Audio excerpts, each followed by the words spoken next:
फटाफट स्टार्ट करते हैं। क्वेश्चन जो बहुत लेंथी है, बहुत टाइम लगने वाला है, इसलिए हम फटाफट स्टार्ट करते हैं। देखो क्या कहा गया यहाँ पे, हम हिंदी मीडियम और इंग्लिश मीडियम दोनों ही साथ में करने वाले हैं। The intermixing of a particle of two different type of matter on there is on called. तो क्या कहा जाता है, टू इंटरमिक्सिंग होना, दो जो मैटर हैं उनका इंटरमिक्सिंग होना, उसे हम क्या कहते हैं, डिफ्यूजन। तो यहाँ पे बी आंसर करेक्ट हो जाएगा।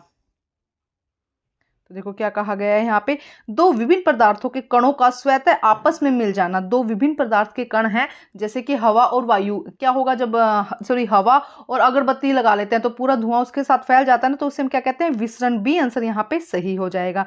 नेक्स्ट क्वेश्चन देखते हैं क्या कहा गया है यहाँ पर, जब 20 ग्राम नमक को 1000 ml पानी में घोला जाता है तो आयतन में कोई वृद्धि नहीं होती। जब एक मतलब हम कह रहे हैं कि मानो कि 1000 ml आपने वाटर लिया, उसमें 20 ग्राम आपने क्या डाला है, नमक डाला है, तो आयतन में मतलब उसका कोई वृद्धि नहीं होती। ऐसा नहीं होता कि पानी का जो लेवल है वो बढ़ जाता है। ये किस बात को इंगित करता है, ए पानी के कणों के बीच में रिक्त स्थान होता है जिसमें नमक के कण समावेशित हो जाते हैं। तो ए आंसर यहाँ पे सही है। निरंतर गतिशील नमक एक दूसरे को आकर्षित करते हैं, पानी के कण एक दूसरे को आकर्षित करते हैं। ए आंसर यहाँ पे क्या हो जाएगा, सही हो जाएगा। देखिए, when 20 gram of salt dissolved in 100 ml of water, there is no increase of volume. This is observation indicate the a particle of water have space between the into them in salt particle. Next देखिए, which of the following can be categorized as a colloid? colloid के लिए क्या किया जा सकता है, कौन कौन से इसके अंदर से colloid है? तो देखो अगर हम बात करते हैं यहाँ पर सेकंड क्लाउड्स हो गया, उसके बाद ब्लड हो गया और एरेंटेड ड्रिंक, ये सारे क्या होते हैं, क्लाइड होते हैं। तो बी आंसर यहाँ पे क्या हो जाएगा, करेक्ट हो जाएगा। बी आंसर यहाँ पे सही हो जाएगा। देखो क्या कहा गया, इनमें से किन्हें कोलाइड के रूप में वर्गीकृत किया जा सकता है, बादल, रक्त और वायु युक्त पेय जो है। बी आंसर यहाँ पे क्या हो जाएगा, सही हो जाएगा। नेक्स्ट कहा गया क्वेश्चन नंबर 4, Al2 और O3 में मौजूद आयन कौन से हैं। तो देखो हम यहाँ पे इस तरह से लिखेंगे, Al का यहाँ पे 3 हो जाएगा, +3 हो जाएगा, और O यहाँ पे क्या हो जाएगा, -2 हो जाएगा। तो यहाँ पर ए आंसर क्या हो जाएगा, करेक्ट हो जाएगा। ए आंसर यहाँ पे क्या हो जाएगा, करेक्ट हो जाएगा। इंग्लिश मीडियम में भी हो ही गया क्वेश्चन। नेक्स्ट देखते हैं क्वेश्चन नंबर 5 देखते हैं, जल के अणु में हाइड्रोजन और ऑक्सीजन का द्रव्यमान अनुपात क्या है, कितना है, 2H2O ना, तो 2:1 हो जाएगा। हाइड्रोजन और ऑक्सीजन का 2:1। बी आंसर यहाँ पे क्या हो जाएगा, करेक्ट हो जाएगा। क्वेश्चन नंबर 4 एक बार देख लेते हैं, the ion present the Al2O thrice. तो ए आंसर यहाँ पे सही हो जाएगा। Hydrogen and oxygen present the molecular of water in ratio by the mass is 2:1 हो जाएगा। क्वेश्चन नंबर 6 देखिए क्या कहा गया है, which of the following statement are correct about the statement, atom के बारे में कौन सी स्टेटमेंट सही है। The atom is individual particle. देखो ये क्या स्टेटमेंट, ये क्या कहती है कि एटम क्या है, एक इंडिविजुअल पार्टिकल है, ये सही है। यहाँ पे इन्होंने करेक्ट स्टेटमेंट पूछे कि करेक्ट स्टेटमेंट कौन सी है, ठीक है। उसके बाद देखो next, the atom is a whole is a neutral. Atom क्या होता है, न्यूट्रल होता है, ये भी कहा गया है। The whole mass of an atom is concentrate in the nucleus. जो सारा उस न्यूक्लियस का मास है वो कंसंट्रेट, उसका जो न्यूक्लियस का मास है वो न्यूक्लियस, सॉरी जो एटम का मास है वो न्यूक्लियस में कंसंट्रेट करता है। देखिए हिंदी पे देख लेते हैं, परमाणु की संरचना के बारे में निम्नलिखित में से कौन सा कथन सही है। परमाणु एक अविभाज्य कण है। तो देखो परमाणु अविभाज्य कण नहीं है। परमाणु क्या है, एक अविभाज्य कण नहीं है। उसको आगे न्यूट्रॉन प्रोटॉन्स में हम विभाजित कर सकते हैं। समग्र रूप से परमाणु उदासीन होता है, ठीक है। परमाणु का संपूर्ण द्रव्यमान नाभिक में केंद्रित होता है, ये भी सही है। तो इसका डी आंसर यहाँ पे क्या हो जाएगा, करेक्ट हो जाएगा। सेकंड और थर्ड स्टेटमेंट जो है वो यहाँ पे क्या हो जाएंगे, सही हो जाएंगे। डी आंसर यहाँ पे करेक्ट हो जाएगा। नेक्स्ट देखिए क्वेश्चन नंबर 37 देखिए, Z13 वाले किसी परमाणु के X में संयोजकता इलेक्ट्रॉन की संख्या ज्ञात कीजिए। तो हमें यहाँ पे पता है, देखो इस तरह से सबसे अंदर वाली शेल में 2, फिर उसके बाद में 8 इलेक्ट्रॉन होते हैं, इतने कंपल्सरी है। उसी के बाद थर्ड शेल के अंदर जो इलेक्ट्रॉन आ सकते हैं, थर्ड जो संयोजकता जिसमें हम कहेंगे, तो देखो 10 तक तो क्या होगी, 2 कंप्लीट होगी। बाहर वाले शेल में कितने रहेंगे, 3 इलेक्ट्रॉन रहेंगे, और वही उसकी क्या बन जाएगी, संयोजकता, वैलेंसी कितनी बन जाएगी, 3 बन जाएगी। तो ए आंसर यहाँ पे क्या हो जाएगा, 7th में सही हो जाएगा। ए आंसर हमारा यहाँ पे सही हो जाएगा। तो यहाँ पे देखो ए आंसर यहाँ पे क्वेश्चन एक बार रीड कर लेते हैं, the number of the valency electron of any atom x having Z = 13। तो अभी जैसे बताया 3 शेल होगी, सबसे अंदर वाली शेल में 2, उसके बाहर 8 आएंगे, और सबसे बाहर कितने बन जाएंगे, 3, और 3 ही इसकी क्या हो जाएगी, वैलेंसी हो जाएगी। ए आंसर यहाँ पे क्या हो जाएगा, सही हो जाएगा। नेक्स्ट देखिए, Golgi operators is necessary for the cell is packaging and protein. Protein का पैकेजिंग करने में क्या काम आता है, जो गोल्जी ऑपरेटर्स काम आते हैं। तो यहाँ पे डी आंसर करेक्ट हो जाएगा। नेक्स्ट देखिए, विच of the following can perform photosynthesis. Photosynthesis कौन कर सकता है, एरन काइमा, क्लोरन काइमा, कॉलन काइमा, स्क्लेरन काइमा। तो क्लोरन काइमा, क्लोरोप्लास्ट होगा इसके अंदर, इसीलिए तो बी आंसर यहाँ पे क्या हो जाएगा, सही हो जाएगा। देखिए क्वेश्चन क्या कहा गया है, निम्नलिखित कोशिका में, क्वेश्चन नंबर 8, गोल्जी उपकरण किसके लिए आवश्यक है? प्रोटीन की पैकेजिंग करने के लिए। डी आंसर सही हो जाएगा। निम्नलिखित में से कौन सा प्रकाश संश्लेषण कर सकता है? Aerenchyma, chlorenchyma. क्लोरेनकाइमा से क्लोरोफिल, याद रखो कि क्लोरोफिल क्लोरोप्लास्ट प्रेजेंट होगा, तो बी आंसर यहाँ पे क्या हो जाएगा? सही हो जाएगा। नेक्स्ट देखो क्या कहा गया, क्वेश्चन नंबर 10 यहाँ पे क्या कहा गया है, निम्नलिखित में से कौन सा ग्राफ यह दर्शाता है कि वस्तु विरामावस्था में है? तो देखो यहाँ पे क्या कहा जा रहा है, कौन सी वस्तु हमें कौन सा दिखा रही है? यहाँ पे सब जगह यहाँ पे इंक्रीज हो रही है, डिक्रीज हो रही है, जो स्पीड है यहाँ पे क्या हो रही है, एक कांस्टेंट से चल रही है। यहाँ पे ये वस्तु यहाँ पे रखी गई थी, इस इतने टाइम के बाद वो यहीं पे ही है, तो यहाँ पे डी आंसर सही हो जाएगा। मान लो यहाँ पे कोई गाड़ी, यहाँ इस टाइम पे कोई गाड़ी यहाँ पे खड़ी है, वो इस टाइम पे भी वो गाड़ी यहीं खड़ी है, इसका मतलब कि वो विरामावस्था में है, तो डी आंसर यहाँ पे क्या हो जाएगा? सही हो जाएगा। देखो क्या कहा गया, which of the following graph shown the object are rest. Rest पर कौन सा आ जाएगा? डी ऑब्जेक्ट की। अगर कोई गाड़ी यहाँ है तो वो कुछ टाइम बाद भी यहीं खड़े, इसका मतलब वो रेस्ट पर है। नेक्स्ट देखो क्या कहा गया है, the speed of a car is 18 kilometre, this can be represent as a, हम किस तरह से कर सकते हैं? मीटर सेकंड में करना है तो हम क्या करेंगे, यहाँ पे 18 को क्या करते हैं, 5/18 से मल्टीप्लाई कर देते हैं। हमें यहाँ पे किस में करना है? मीटर सेकंड में कन्वर्ट करना है, तो 8 से 8 कट जाएगा, तो ए आंसर 5 मीटर यहाँ पे क्या हो जाएगा? सही हो जाएगा। नेक्स्ट देखते हैं क्वेश्चन नंबर 12 में क्या कहा गया है, the athlete take a T second to go once around the circular path of a radius R. क्या है, एथलीट क्या कर रहा है? टी सेकंड ले रहा है एक सर्कुलर पाथ को करने में, आर, आर इसकी क्या है? रेडियस है। The velocity of the given, तो वेलोसिटी क्या हो जाएगी? बी, वी इक्वल किसके हो जाएगा? 2r divided by T. देखो क्या कहा गया, एक कार की गति 18 किलोमीटर प्रति घंटा है, इसको दर्शाया जा सकता है, तो अभी समझाया, ए आंसर यहाँ पे सही होगा। साथ साथ में दोनों में ही समझा रही हूँ, हिंदी और इंग्लिश मीडियम में, आप अच्छे से समझ लीजिएगा। एक एथलीट को त्रिज्या आर के वृत्ताकार पथ के चारों ओर एक चक्कर लगाने में टी समय लगता है, यहाँ पे लगाने में टी समय लगा, आर इसकी त्रिज्या है, तो एथलीट का वेग कितना होगा? वी कितना होगा? V 2r divided by T. Next देखो क्या कहा गया है, गति के प्रथम नियम के अनुसार कोई वस्तु जब अपनी गति की विरामावस्था में रहेगी जब तक कि उस पर कोई भी बल ना लगाया जाए, चाहे वो संतुलित बल हो चाहे वो असंतुलित बल हो, तो सी आंसर सही हो जाएगा। अगर कोई वस्तु रेस्ट में है और जब तक उस पर कोई भी हम बैलेंस्ड और अनबैलेंस्ड कोई भी फोर्स नहीं लगाते हैं, तब तक क्या होगा? वो क्या रहेगी? उसी अवस्था में रहेगी, अपनी रेस्ट फेज में रहेगी। तो देखो, कोई संतुलित बल ना लगाया जाए, कोई असंतुलित बल ना लगाया जाए, या कोई बल लगा हो या न लगा हो, लेकिन बल लगेगा तो वो क्या हो जाएगी? रेस्ट से मोशन में आ ही जाएगी। नेक्स्ट देखो क्या कहा गया, क्वेश्चन नंबर 14, यदि पृथ्वी पर एक ट्रक का द्रव्यमान 1200 केजी है तो चंद्रमा पर इसका द्रव्यमान, एक बात आपको ध्यान रखनी है, यहाँ पे भार नहीं पूछा है, द्रव्यमान पूछा है। मास, देखो मास तो हर किसी चीज का सेम रहता है, मास पर ग्रेविटी का कोई फर्क नहीं पड़ता, तो जितनी वो पृथ्वी पर है उसका मास उतना ही कहाँ पे रहेगा? अब चंद्रमा पर रहेगा। अगर वो वेट पूछ लेता है तब हम ग्रेविटी इंक्लूड करते हैं उसके अंदर, तो यहाँ पे सी आंसर सही हो जाएगा। वेट क्या रहेगा? मास इक्वल रहेगा, वेट में डिफरेंस आ सकता है। उसके बाद नेक्स्ट देखते हैं क्वेश्चन में क्या कहा गया है, according to the first law of motion a body will remain rest unless act upon, उस पर कोई भी बैलेंस और अनबैलेंस फोर्स ना लगे, तो सी आंसर यहाँ पे करेक्ट हो जाएगा। The mass of a truck on the earth is 1200 kg, it mass on moon will be, moon पे कितना होगा? Equal to 1200 kg। Next question देखते हैं, question number 15 and 16, the energy derive from a battery to run a toy original from, हम ये toy के अंदर battery क्या करती है? ड्राइव करती है, वो किसका फॉर्म है? केमिकल एनर्जी का। सी आंसर यहाँ पे सही हो जाएगा। If a lift is on the 6th floor then process of 4 more is, अगर एक लिफ्ट 6th फ्लोर पर है तो उसके अंदर क्या ज्यादा, किस चीज में वो वहां पर 6th फ्लोर पर है, तो अब उसके अंदर क्या ज्यादा होगा? तो यहाँ पर देखो 16 का आंसर यहाँ पे क्या हो जाएगा? पोटेंशियल एनर्जी, क्योंकि वो मूव नहीं कर रही, मूव करती तो काइनेटिक एनर्जी आती, तो अब क्योंकि वो एक जगह रुकी हुई है 6th फ्लोर पर, तो अब क्या हो जाएगा यहाँ पे? Potential energy. बी आंसर यहाँ पे करेक्ट हो जाएगा। देखते हैं एक बार हिंदी मीडियम में भी, एक खिलौने को चलाने के लिए बैटरी से प्राप्त ऊर्जा उत्पन्न होती है, तो कहाँ से? रासायनिक ऊर्जा से। खिलौनों को चलाने के लिए कहाँ से ऊर्जा उत्पन्न होती है? रासायनिक ऊर्जा से। नेक्स्ट देखो क्या है, यदि कोई लिफ्ट 6ठी मंजिल पर है, रुकी हुई है 6ठी मंजिल पर, तो निम्नलिखित में क्या अधिकता होगी? स्थितिज ऊर्जा, क्योंकि अभी वो रुकी हुई है, रुकी हुई तो स्थितिज ऊर्जा हम यहाँ पे कहेंगे कि स्थिति पोटेंशियल एनर्जी ज्यादा होता है, जब मूव करती है तो गतिज ऊर्जा, या हम ये कहेंगे कि यहाँ पर काइनेटिक एनर्जी होती है, तो यहाँ पे बी आंसर हो जाएगा और यहाँ पर सी हो जाएगा। ठीक है, अब है यहाँ पे असर्शनल वाले क्वेश्चन, तो पहले चारों यहाँ पे देख लेते हैं, उसके बाद हम हिंदी मीडियम में देखें। देखो क्या कहा गया है, हाइड्रोजन क्लोराइड द्विअंगीय यौगिक है, तो हाइड्रोजन क्लोराइड। तो द्वि मतलब दो इसके अंदर यौगिक हैं, ठीक है। द्विअंगी यौगिक दो विभिन्न तत्वों से निर्मित एक सरलतम यौगिक है। तो देखो हाँ, द्विअंगी यौगिक क्या है, द्विअंगी यौगिक क्या है, जो दो यौगिकों से मिलकर बना होता है। तो इसकी स्टेटमेंट सही है, व्याख्या सही है, तो यहाँ पे ए आंसर क्या हो जाएगा, करेक्ट हो जाएगा। नेक्स्ट, जाइलम और फ्लोएम को संवहन ऊतक के रूप में जाना जाता है, बिल्कुल सही स्टेटमेंट है ये।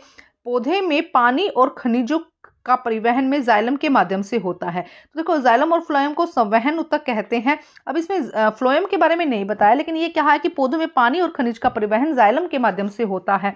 तो ये भी स्टेटमेंट सही है, तो यहाँ पे भी ए आंसर आ जाएगा, दोनों में ही क्या हो जाएगा, ए हो जाएगा। उसके बाद नेक्स्ट देखो क्या कहा गया है, वस्तु की जड़ता जड़त्व उसके द्रव्यमान पर निर्भर करता है। स्टेटमेंट बिल्कुल सही है, किसी वस्तु का द्रव्यमान उसके जड़त्व की माप है। तो इसमें कोई फर्स्ट स्टेटमेंट सेकंड स्टेटमेंट में कुछ खास व्याख्या नहीं की हुई, तो यहाँ पे आ जाएगा बी, उसकी व्याख्या नहीं कर रहा है ये, ठीक है। नेक्स्ट, नाइट्रोजन एक वृहद पोषक है, बिल्कुल सही है, नाइट्रोजन एक वृहद पोषक है, सही है।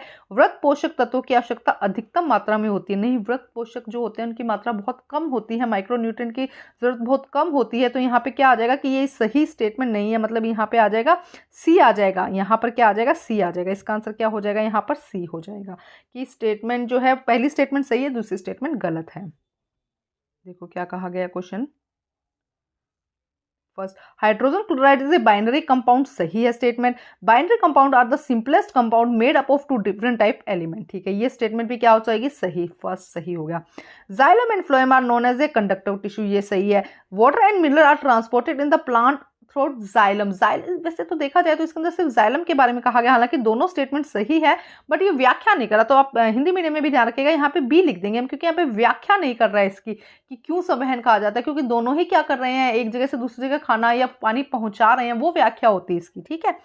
Inertia is an object depend on the mass, ये स्टेटमेंट सही है। Mass of the object is measure in the inertia, ये देखो सेकंड स्टेटमेंट में कोई व्याख्या नहीं की जा रही, तो ये हो जाएगा B.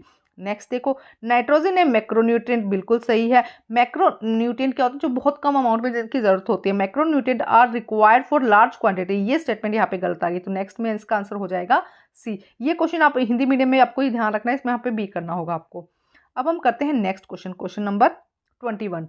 How will you prepare a saturated sugar solution at 50 degree Celsius, देखो क्या कहा गया, आप संतृप्त चीनी का घोल 50 डिग्री सेल्सियस पर कैसे तैयार करेंगे। तो देखो इसके लिए पहले करना क्या है, हमें 50 डिग्री जो वाटर है उसको 50 डिग्री सेल्सियस पे पानी को गर्म पानी लेना है। अब उसके अंदर क्या करना है, चीनी घोलते जाना है, 1 चम्मच 2 चम्मच 3, और उतनी चीनी लेना है जितना वो घुल सके, ठीक है। एक टाइम ऐसा आएगा उसके बाद चीनी घुलेगी नहीं, वो बैठने लगेगी, तो वो हो जाएगा एक संतृप्त सॉल्यूशन। देखो क्या है, एक बीकर में थोड़ा पानी लीजिए, यहाँ पे 50 डिग्री सेल्सियस लीजिएगा, अभी 50 डिग्री गर्म सेल्सियस आपको पानी लेना है। इसमें लगभग 1 चम्मच चीनी मिलाइए और इसे घुलने तक मिलाइए। इसमें चीनी डालकर तब तक हिलाते रहे जब तक कि चीनी जम न जाए, मतलब इसके अंदर अब चीनी और डालो, और यहाँ पे और लिख दीजिएगा, इसमें अब और चीनी डालो, और जब तक हिलाओ तब जब तक कि चीनी क्या है, जम ना जाए। इसमें और चीनी अब न घुल पाएगी, यह चीनी का एक संतृप्त घोल है। देखो ध्यान से, थोड़ा सा लिखते वक्त वो हो गया है, कहा क्या जा रहा है कि 1 बीकर पानी लेना है, उसको 50 डिग्री सेल्सियस तक आपको गर्म करना है। अब इसके अंदर चम्मच धीरे धीरे करके 1 या 2 चम्मच आपको क्या करना है, चीनी डालनी है, उसको मिक्स करना है, फिर और चीनी डालो, फिर उसको मिक्स करो, और तब तक आप लोगों को चीनी डालते रहना है जब तक कि क्या हो जाए, वो पूरी तरह से घुलना बंद ना हो जाए, मतलब इसके अंदर और चीनी ना जा सके। तो यही क्या हो जाएगा, एक चीनी का ये संतृप्त घोल हो जाएगा। देखो क्या लिखा गया है, take some water in a beaker, add about 1 teaspoon of sugar and stir it, dissolve it. Keep adding sugar, आप ऐड करते रहिए, stir it till the sugar starts settling down. तब तक आप क्या करना, आपको शुगर ऐड करती जानी है जब तक कि क्या हो, वो शुगर सेटल डाउन, नीचे बैठना शुरू ना कर दे। No more sugar can be dissolve, उसके बाद उसके अंदर कोई शुगर डिजोल्व ना हो। This is saturated solution of the sugar of water, यहाँ पे आप टेम्परेचर वाला वाटर पहले ही ले लीजिएगा। नेक्स्ट क्वेश्चन देखते हैं। नेक्स्ट देखो क्वेश्चन में क्या कहा गया, with respect to the cell the nature of solution can be categorise hypotonic, hypertonic और isotonic. The eye drop is a solution of medicine, what should be its nature, justify. देखो क्या कहा गया, कोशिका के संबंध में विलयन में अल्पराशरण, अतिपराशरण और समपराशरण दाबी के रूप में वर्गीकृत किया जाता है। कोशिका के संबंध में एक विलयन को किसमें, एक अल्पराशरण होता है, अतिपराशरण होता है और समपराशरण होता है के रूप में वर्गीकृत किया जाता है। नेत्र में डालने वाली जो दवाई है आई ड्रॉप एक विलयन होती है, इसकी प्रकृति कैसी होनी चाहिए समझाइए। जो आई ड्रॉप डाला जाता है वो किस तरह का होता है, इसके बारे में आपको बताना है।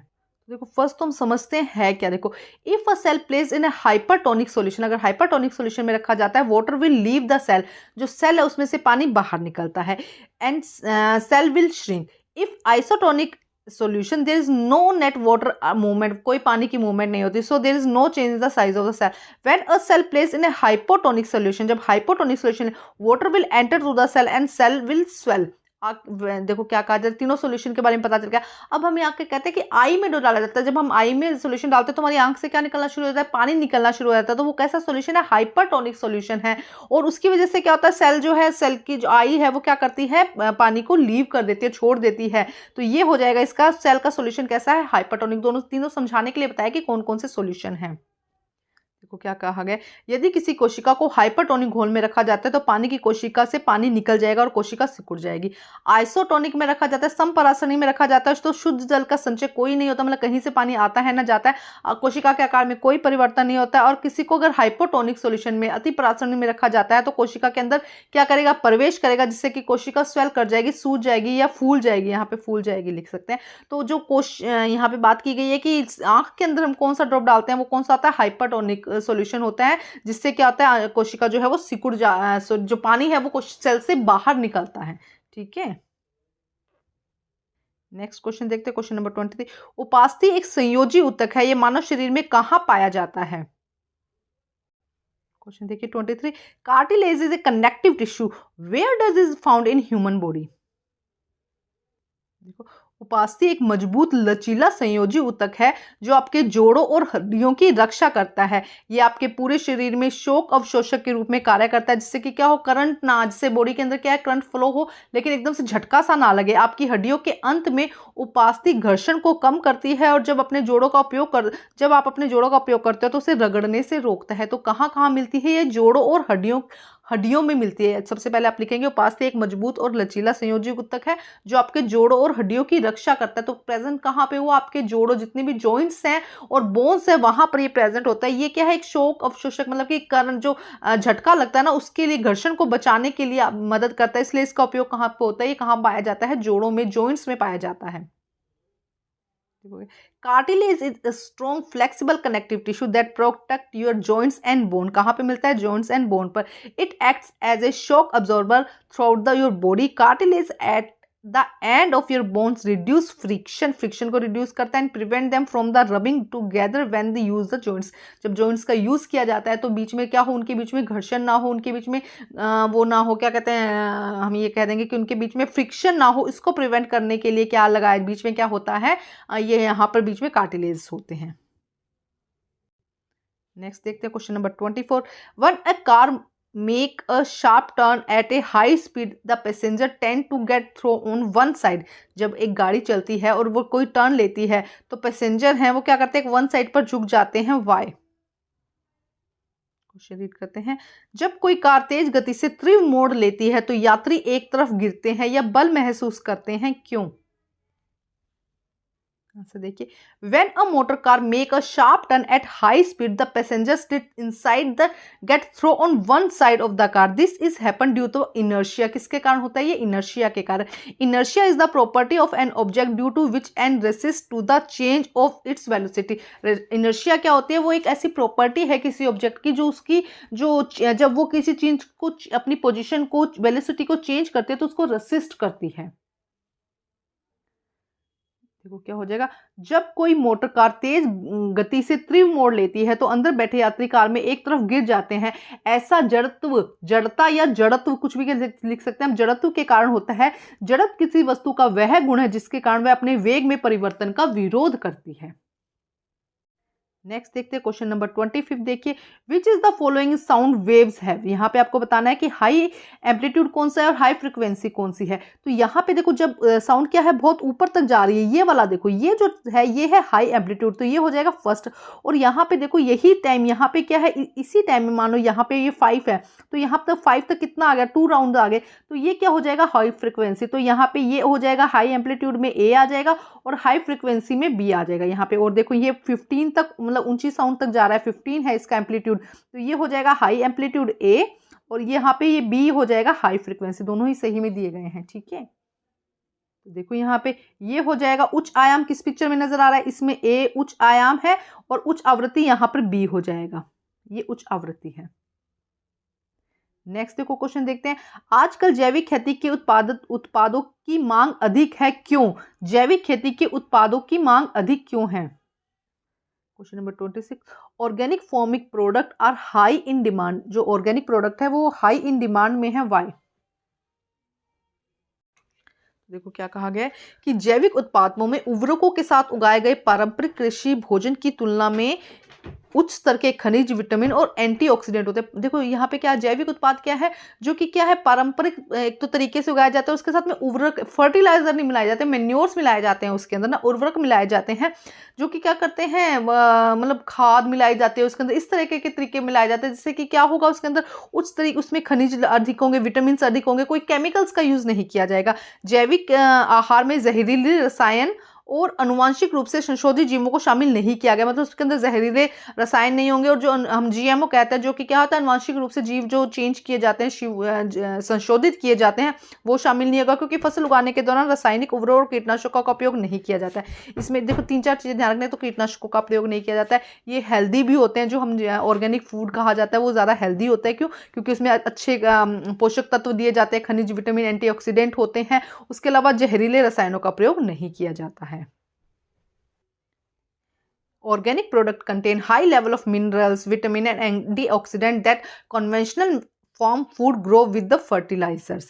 यहाँ पे छोड़ दिए, an organic diet excludes toxic chemical and genetic modify organism as chemical fertilizer, pesticides are not used while growing the crop को ग्रो करते समय इन पेस्टिसाइड और फर्टिलाइजर का यूज नहीं किया जाता। इनके अंदर क्या है हाई लेवल का मिनरल, विटामिन एंड एंटीऑक्सीडेंट होते हैं, और फार्मर्स इनको बनाते हैं, फार्मर्स इन पे मतलब केमिकल्स का यूज नहीं करते, मेन ये है, इसीलिए इनकी जो वैल्यू है या इनका जो डिमांड है वो ज्यादा है।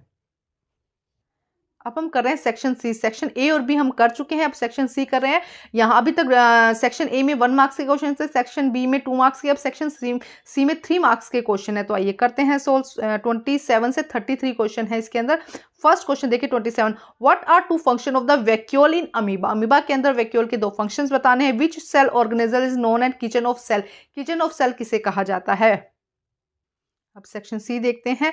सेक्शन सी 27 से 33 क्वेश्चन है। क्वेश्चन, अमीबा में रसधानी के 2 कार्य बताइए। किस कोशिकांग को कोशिका का रसोई घर कहा जाता है?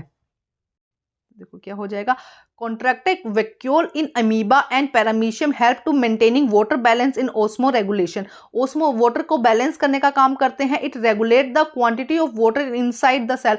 सेल के अंदर जो वाटर की क्वांटिटी है उसको मेंटेन करते हैं, उसको वाटर के इनसाइड कितना पानी आना है इसको मेंटेन करते हैं। It act as a part of protective mechanism that prevent the cell from the absorbing too much water and make possible light through of the excessive water internal pressure. मतलब बहुत ज्यादा पानी अगर अंदर आएगा तो सेल फट जाएगी ना, तो उसको कंट्रोल करते हैं, पानी को स्टोर करते हैं, स्टोरेज का काम करते हैं, और ये कह देंगे बनाए रखने का, मेंटेनेंस बनाए रखने का काम करता है। सेकंड देखो क्या है, chloroplast is a plastid containing green pigment called chlorophyll. This pigment help to cell to prepare own food by the process of photosynthesis. So the chloroplast is cell organism which is known as the kitchen of cell. तो chloroplast को क्या कहा जाता है? Kitchen of cell कहा जाता है। देखिए क्या कहा जा रहा है, अमीबा और पैरामीशियम में संकुचित रिक्तिकाएं ओस्मो रेगुलेशन को हिंदी में क्या कहेंगे हम, मतलब ओस्मो रेगुलेशन लिख सकते हो, आपकी जल का संतुलन बनाता है ना। ओस्मो रेगुलेशन में जल संतुलन बनाए रखने में मदद करती है। यह कोशिका के अंदर पानी की मात्रा को नियंत्रित करता है। यह एक सुरक्षात्मक तंत्र के हिस्से के रूप में कार्य करता है, जो कोशिका को बहुत अधिक पानी अवशोषित करने से रोकता है और अत्यधिक दबाव के माध्यम से लाइसिंग को संभव करता है। और अत्यधिक दबाव कोशिका पर पड़ता है जिससे कि सेल वो क्या करती है, कंट्रोल करती है ना, उसको क्या करता है, कंट्रोल करता है। सेकंड क्या, क्लोरोप्लास्ट एक प्लास्टिड है जिसमें क्लोरोफिल नामक हरा रंग द्रव्य होता है। यह वर्णक प्रकाश संश्लेषण की प्रक्रिया द्वारा कोशिका को अपना भोजन तैयार करने में मदद करता है, इसीलिए क्लोरोप्लास्ट को कोशिका का अंग कहते हैं, जिसमें कोशिका को रसोई के रूप में जाना जाता है। नेक्स्ट देखते हैं 28 क्वेश्चन है। यहाँ पे आपको क्या करना है, मैचिंग करनी है। तो आइए करते हैं। क्वेश्चन में क्या कहा गया है, निम्नलिखित में उनकी सही स्थिति बतानी है। तो देखते हैं यहाँ पर सबसे पहले देखो एक सेकंड, यहाँ पे देखो सबसे पहले एक रफ बनाती हूँ, फिर उसके बाद आप नोट कर लीजिएगा। एरियोलर टिश्यू, एरियोलर टिश्यू कहाँ पर प्रेजेंट होते हैं? तो एरियोलर टिश्यू मांसपेशियों, त्वचा और मांसपेशियों में प्रेजेंट होते हैं, ठीक है। उसके बाद लिखा गया है सेकंड, घनाकार एपिथीलियम। घनाकार एपिथीलियम यहाँ पर देखो वृक्कीय नलीय अस्तर जो है यहाँ पर प्रेजेंट होता है, ठीक है। थर्ड यहाँ पे पक्षाभ स्तंभाकार एपिथीलियम श्वास नली में प्रेजेंट होता है, ठीक है। चिकनी पेशिया अमाशय की जो परत है वहां पर प्रेजेंट होता है। प्लाज्मा ब्लड में प्रेजेंट होता है। और न्यूरॉन्स कहाँ पर होते हैं? मस्तिष्क में होते हैं, 6। तो मैंने यहाँ पे नंबर्स भी लिख दिए हैं जिससे कि आपको सोल्व करना आसान हो जाए। एक बार फिर कर लेते हैं फटाफट। देखो वैसे तो हुआ ही हुआ है, लेकिन फिर भी एक बार कर लेते हैं। देखो यहाँ पे सबसे पहले एरियोलर टिश्यू, एरियोलर टिश्यू कहाँ पे है? ब्लड एंड स्किन मसल्स में होता है। उसके बाद है cuboid epithelium, cuboid epithelium lining of the kidney tubules पर प्रेजेंट होता है। सिलिएटेड कोल्यूमुलर एपिथेलियम रेस्पिरेटरी ट्रैक पर प्रेजेंट होता है। स्मूथ मसल यहाँ पर स्टमक की जो वॉल है वहां प्रेजेंट होता है। प्लाज्मा ब्लड में होता है और न्यूरॉन्स यहाँ ब्रेन में होते हैं, 6। ये इसका क्या हो जाएगा? यहाँ पे हमने इसको जो पोजीशन थी वो बता दी। अब देखते हैं 29th क्वेश्चन। 29th क्वेश्चन में क्या कहा गया है? Convert the following as direct. 60 kilometre into metre second में करना है, 35 मीटर सेकेंड को किलोमीटर में करना है और 30 किलोमीटर को मीटर सेकेंड में करना है।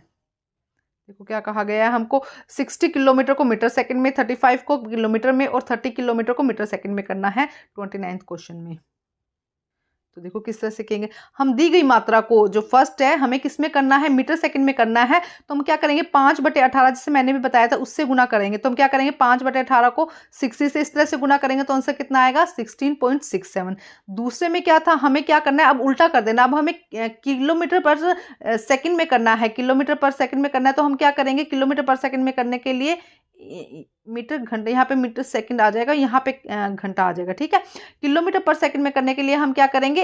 18/5। बस ये दो ही फॉर्मूले याद रख लो। जब हमें क्या करना होता है, किसी भी जो किलोमीटर प्रति घंटा है उसको मीटर सेकंड में करना है तो 5/18 से हम गुना करते हैं। इसी तरह से किलोमीटर प्रति घंटे को हमें बदलना है तो हम 18/5 से गुना करते हैं। तो देखो यहाँ पे जब किया गया, सीधा सीधा कर लेते हैं हम 60 को। देखो यहाँ पे हमने क्या किया? 60 इंटू फर्स्ट में क्या किया है? 5/18 से किया है। सेकंड में हमने क्या किया? 35 को 18/5 से किया है। उसके बाद हमें यहाँ पे मीटर सेकंड में करना है तो हमें किलोमीटर दिया गया है, तो हम क्या करेंगे? 30 को 5/18 से हम गुना कर देंगे। तो इस तरह से इसको सॉल्व करना है। आंसर आपके सामने है। फर्स्ट का आंसर हो जाएगा 16.67, सेकंड का 126 और थर्ड का 833 मीटर सेकंड। जो है वो यूनिट आप जरूर लगा दीजिएगा।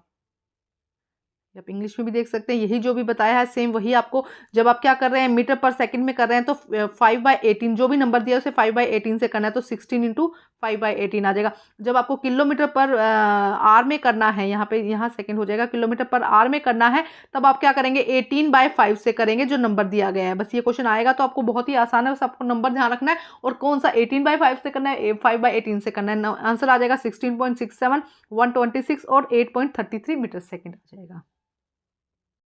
नेक्स्ट क्वेश्चन देखते हैं क्या कहा गया नेक्स्ट क्वेश्चन में। एक बस अपनी गति 4 सेकंड में 60 किलोमीटर से घटाकर 40 किलोमीटर कर देता है। बस का त्वरण परिकलित कीजिए। देखो क्या कहा गया। A bus decrease its speed to 60 kilometre to 40 kilometre in 4 second. Find the acceleration of bus. Question number next question, suggest some measure to reduce sound pollution. Sound pollution को रिड्यूस करने के आपको क्या बताने हैं? कुछ मेथड बताने हैं। तो ये देखते हैं क्वेश्चन का आंसर। 38 क्वेश्चन देखिए, ध्वनि प्रदूषण को कम करने के कुछ उपाय सुझाइए। आंसर देखिए, Hawking in public place like teaching institute, hospital should be ban, मतलब कि जहां ज्यादा शोर होता है उनको बैन कर देना चाहिए। In commercially hospitalise industries building adequate sound proof system should be installed. और क्या करना चाहिए? उसकी जगह साउंड जो प्रूफ होते हैं उनको क्या करना चाहिए? इंस्टॉल करना चाहिए। Musical instrument should be controlled by the desirable limit. Dense tree cover useful to the noise pollution. Plants लगाने चाहिए। जो म्यूजिकल इंस्ट्रूमेंट हॉर्न जो है उनको बंद कर देना चाहिए, ज्यादा हॉर्न बजाने पर बैन लगाना चाहिए। और लाउड स्पीकर जो बोल रहे हैं उन पर लोग बैन लगा देना चाहिए। तो इस तरह से कुछ भी आप यहाँ पर लिख सकते हैं। देखो क्या होगा। सार्वजनिक स्थानों जैसे कि शिक्षण संस्थानों, अस्पताल में आदि में हॉर्न बजाने पर प्रतिबंध लगाना चाहिए। वाणिज्य, अस्पताल और औद्योगिक भवनों में पर्याप्त ध्वनि रोधी प्रणाली स्थापित करनी चाहिए। संगीत वाद्य यंत्रों को ध्वनि की वांछनीय सीमा पर नियंत्रित किया जाना चाहिए। सघन वृक्ष आवरण ध्वनि प्रदूषण को रोकथाम के लिए उपयोगी है। अब इसके अथवा हमें एक क्वेश्चन दिया गया है, उसे देखते हैं हम। एक लड़के ने एक चट्टान के पास ताली बजाई और 6 सेकंड के बाद उसकी प्रतिध्वनि सुनाई दी। यदि ध्वनि की गति v 346 मानी जाए तो चट्टान से चट्टान की दूरी क्या है? और आपको बताना है कि ध्वनि की प्रतिध्वनि किसे कहते हैं। दोनों ही आंसर आइए देखते हैं। A boy clapped his hand near a cliff and heard a echo after 6 seconds. What is the distance between the cliff from the boy? Its speed is the sound is v is taken 346 meter second. What is the reverberation of the sound? देखो वेग लिखेंगे 346 metre second. चूंकि ध्वनि प्रतिध्वनि बनाने के आगे पीछे यात्रा करते हैं इसीलिए समय दुगना हो जाता है। मतलब ऐसे गई और रिफ्लेक्ट होकर वापस ऐसे गई तो समय क्या हो जाएगा? दुगना हो जाएगा। इसीलिए व्यक्ति से चट्टान की दूरी कितना हो जाएगा? 340, यहाँ पे 2 से होगा। 342 से जब मल्टीप्लाई करेंगे तो कितना आ जाएगा? 310 एक सेकेंड। तो देखो यहाँ पे दुगना करना है तो हम क्या करेंगे? 2 से मल्टीप्लाई करेंगे, क्योंकि प्रति जो वापस आएगी आवाज यहाँ से टकराकर वापस आएगी तो 2 से मल्टीप्लाई करेंगे। 692 हमारा यहाँ पे आंसर आ जाएगा। ठीक है। और उसके बाद उन्होंने कहा प्रतिध्वनि की परिभाषा। तो स्रोत बंद होने के बाद यदि कोई ध्वनि कई बार परावर्तनों के कारण ध्वनि की निरंतरता, जैसे कोई चीज यहाँ पे कोई है वो टकरा कर बार बार में साउंड दे रही है तो उसे हम क्या कहते हैं? प्रतिध्वनि कहते हैं। तो देखो answer, the time taken by an echo to reach back to the source is 6 centimeter. Velocity of sound is 346. As the sound travel back to the source from the echo, hence the time is twice. Therefore the distance between the cliff कितना हो जाएगा? यहाँ से 2 से हम क्या कर देंगे? इसको साउंड को मल्टीप्लाई कर देंगे। इस क्वेश्चन में थोड़ा सा भी मुझे डाउट लग रहा है। यहाँ पे जो क्वेश्चन थोड़ा डाउटफुल लग रहा है तो एक बार इसके लिए हम इसको अच्छे से सोल्व करके फिर आपको इसका आंसर बताऊंगी। थोड़ा सा डाउटफुल लग रहा है कि 2 से मल्टीप्लाई होगा 3 से, पूरा इसका सोल्व करके। अदरवाइज ये मैं आपको होमवर्क में देती हूँ, आप इसको अच्छे से करिएगा, उसके बाद इसको सोल्व करके मुझे बताइएगा कि क्या एग्जैक्ट आंसर आएगा। उसके बाद the persistence of the sound cause the multiple sound reflection even after the source less has stop to call the reverberation. Sound क्या है? किसी सोर्स से बंद होने के बाद बार बार क्या हो रही है? रिफ्लेक्ट हो रही है, उसे हम क्या कह देते हैं? रिवर्बरेशंस कह देते हैं। नेक्स्ट देखते हैं question number 31। List out the 3 major group activities improving crop yield can be classified. फसल उत्पादन में सुधार की प्रक्रिया में प्रयुक्त गतिविधियों के प्रमुख वर्गों को सूचीबद्ध करना है। उसमें किस तरह से क्या गतिविधियां करी जा सकती है फसल सुधार के लिए, उसके बारे में आपको बताना है। देखो, the major group activity improving crop yield can be classified as the group variety improvement, कि ग्रुप की जो वेराइटी है उसको इंप्रूवमेंट किया जाए। ग्रुप प्रोडक्शन इंप्रूवमेंट, क्रॉप का प्रोडक्शन क्या किया जाए? इंप्रूव किया जाए। क्रॉप प्रोटेक्शन मैनेजमेंट, क्रॉप को किस तरह से प्रोटेक्ट किया जाता है उसके लिए मैनेजमेंट होना चाहिए। तो 3 एक्टिविटीज है जिन पे आप थोड़ा सा डिटेल में लिख सकते हैं। तो crop variety improvement, crop production improvement and crop protection management, ये 3 चीजें हैं जिसको हम फॉलो कर सकते हैं। देखिए, फसल की पैदावार में सुधार के लिए गतिविधियों के प्रमुख समूह को इस प्रकार वर्गीकृत किया जा सकता है। फसल की विविधता में सुधार, फसल उत्पादन में सुधार और फसल सुरक्षा प्रबंधन। जो क्वेश्चन थोड़े आसान है उनको सिर्फ पॉइंट में बता देते हो जिससे कि आप डिटेल में उनको लिख सके। नेक्स्ट देखते हैं क्वेश्चन नंबर 32 में क्या कहा गया। निम्नलिखित यौगों के आणविक द्रव्यमान की गणना कीजिए। हमें यहाँ पे दिया गया है इनके आणविक द्रव्यमान HCO, K, N और Cl का दिया गया है। CH3O3, K2CO3 और NaCl का हमें क्या करना है? आणविक द्रव्यमान ज्ञात करना है। Calculate the molecular mass of the following compound, हमें इन कंपाउंड का मोलिकुलर मास ज्ञात करना है A, B एंड C। तो देखिए, सबसे पहले सोडियम का परमाणु द्रव्यमान प्लस हमें क्लोरीन का क्या करना है? परमाणु द्रव्यमान है 23, उसमें दिया गया उसको ऐड कर देना। उसी के बाद K2CO3 का सूत्र इकाई द्रव्यमान क्या हो जाएगा? K कितना है? 2 है तो हम 2 से मल्टीप्लाई कर देंगे। फिर 12 C हो जाएगा और ऑक्सीजन कितना है? 3 है तो 3 से मल्टीप्लाई कर देंगे 16, 138 U आ जाएगा। इसके बाद CH3COH, तो C कितना है? 12 है। H कितना है? 1 को 3 से मल्टीप्लाई करेंगे। O कितना है? 16 और H कितना है? 1 तो 33 U आ जाएगा। तो ये हमारा आंसर हो जाएगा।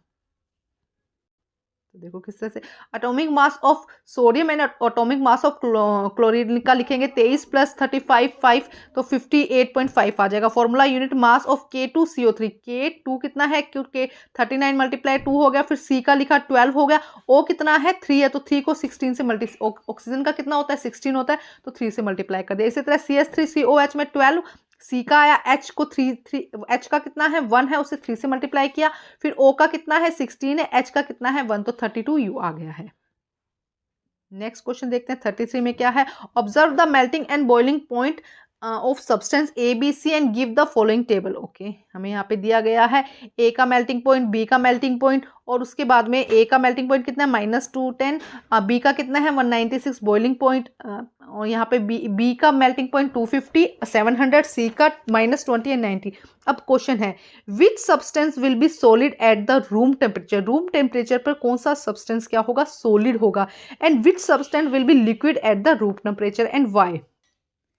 देखो यहाँ पे हमें क्या दिया गया है, कुछ पदार्थ दिए गए, उनका गलनांक दिया गया है, क्वथनांक दिया गया है। ये रहा गलनांक ABC का और ये रहा क्वथनांक। तो उन्होंने पूछा कौन सा पदार्थ कमरे के तापमान पर ठोस अवस्था में है और कौन सा पदार्थ कमरे के तापमान पर तरल अवस्था में होगा और क्यों। तो देखो फर्स्ट का आंसर हो जाएगा बी मतलब which substance with solid, solid कौन सा होगा बी, क्योंकि इसका मेल्टिंग पॉइंट क्या है बहुत, इन दोनों के कंपैरेटिवली क्या है मेल्टिंग पॉइंट यहाँ पर ज्यादा है, तो ये क्या होगा सॉलिड होगा रूम टेम्परेचर पर। Next which substance as a liquid as the room temperature, तो A एंड C क्या हो जाएंगे लिक्विड हो जाएंगे, क्योंकि इनका मेल्टिंग पॉइंट क्या है बहुत कम है, माइनस में जा रहा है इनका मेल्टिंग पॉइंट, जिसकी वजह से क्या हो जाएगा ये जो है इसका जो रूम टेम्परेचर पर ये कैसा होगा एज ए लिक्विड। तो देखो फर्स्ट का आंसर बी हो जाएगा। बी का क्या है जो मेल्टिंग पॉइंट था 250 था, जिसकी वजह से वो क्या हो जाएगा सॉलिड हो जाएगा। A and C because the melting point A and C is very low so it is a liquid in the room temperature, क्योंकि माइनस में जा रहा है इनका जो मेल्टिंग पॉइंट है, तो ये क्या होगा रूम टेम्परेचर पर लिक्विड होगा। तो देखो क्या हो जाएगा बी, अभी बताया 250 है, क्योंकि ए और सी का गलनांक बहुत कम है, इसीलिए कमरे के तापमान पर ये कैसे हो जाएंगे तरल हो जाएंगे। अब हम सेक्शन जो है डी करते हैं। 34 से 36 से लॉन्ग आंसर्स हैं, 5 मार्क्स के क्वेश्चंस हैं, तो आइए इनको सॉल्व करते हैं। देखो क्या कहा गया है यहाँ पर, कंप्लीट द फॉलोइंग टेबल, हमें यहाँ पे एक टेबल दी गई है उसे कंप्लीट करना है। एटॉमिक नंबर है, मास नंबर है, प्रोटॉन्स, इलेक्ट्रॉन्स, न्यूट्रॉन्स और सिंबल्स, हमें यहाँ पर ये इनको फिल करना है। कुछ कुछ हमें एंट्रीज दी गई है और कुछ हमको इनको क्या करना है फिल करना है। देखो क्या है तालिका को पूरा करना है। परमाणु संख्या, द्रव्यमान संख्या, प्रोटॉन की संख्या, इलेक्ट्रॉन की संख्या, न्यूट्रॉन की संख्या और इसका सिंबल प्रतीक हमको यहाँ पर दिया गया है। और इसको 5 नंबर का क्वेश्चन है, आसान क्वेश्चन है, इनको हमें क्या करना है सोल्व करना है। तो आइए करते हैं इनको सोल्व। देखो इसको हम सोल्व करते हैं, एक सेकेंड। देखो अब देखो सबसे पहले एटॉम यहाँ पे हमें दिया है, प्रोटॉन्स की संख्या कितनी दी गई है 13 दी गई है, और मास कितना दिया गया है यहाँ पर द्रव्यमान कितना दिया गया है 27, तो एटॉमिक नंबर कितना हो जाएगा 13 हो जाएगा। इलेक्ट्रॉन्स की संख्या भी यहाँ पर कितनी हो जाएगी 13 हो जाएगी। प्रोटॉन की संख्या कितनी हो जाएगी 14, और क्योंकि हमें सिंबल क्या दिया गया एल्यूमिनियम, तो एल्यूमिनियम में पता है एटॉमिक नंबर कितना होता है 13 होता है, मास 27 और 13 दिया गया है। इलेक्ट्रॉन की संख्या यहाँ पर कितनी है 13 है। न्यूट्रॉन्स की संख्या यहाँ क्या हो जाएगी 14, इलेक्ट्रॉन और प्रोटॉन की संख्या लगभग बराबर होती है, तो 13 और 13 हो जाएगा। प्रोटॉन की संख्या यहाँ 14 हो जाएगी, ठीक है। नेक्स्ट देखो एटॉमिक नंबर हमें यहाँ पे 14 दिया गया है, तो मास क्या होता है प्रोटॉन्स और इलेक्ट्रॉन का सम होता है, जितना प्रोटॉन और इलेक्ट्रॉन होता है उसका सम होता है। तो यहाँ पे इलेक्ट्रॉन कितना दिया गया 14, तो प्रोटॉन भी कितना हो जाएगा 14, और ये जो मास नंबर कितना हो जाएगा 28। न्यूट्रॉन की संख्या यहाँ पे भी कितनी है 14 है, और ये हो जाएगा सिलिकॉन का। उसके बाद एटॉमिक नंबर 1 हमें पता है हाइड्रोजन का होता है, तो हमने H लिख दिया।